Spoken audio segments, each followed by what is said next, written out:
I'm in New Hampshire, and I want to tell you a quick story.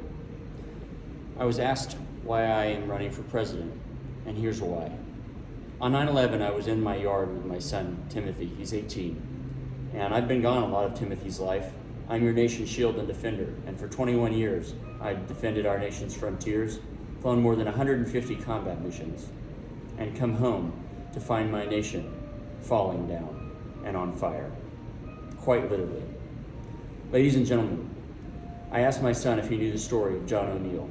John O'Neill was one of the ones who discovered that Osama bin Laden was behind the 9/11 terrorist attacks in the 1990s, and that he would keep trying until he knocked down those buildings.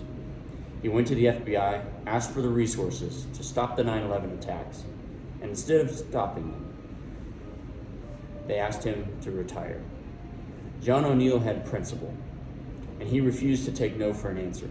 So instead of crawling under a rock, he climbed to the top of the World Trade Centers as our nation's shield and defender, and he died on 9/11.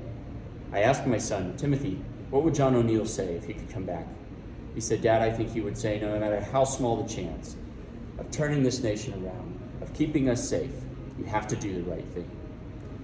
I'm throwing my hat in the ring, and I'm the candidate that the media and the establishment candidates that have been picked for you, they don't want you to know about me because I'm unable to be bought. I don't compromise. I've sworn an oath to the Constitution to protect it against enemies foreign and domestic.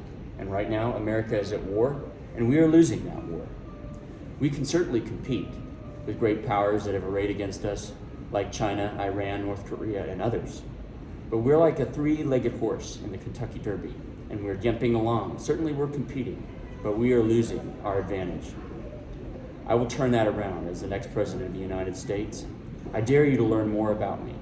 Go to www.davidstuckenberg.com and find out about the candidate that they won't let you know about.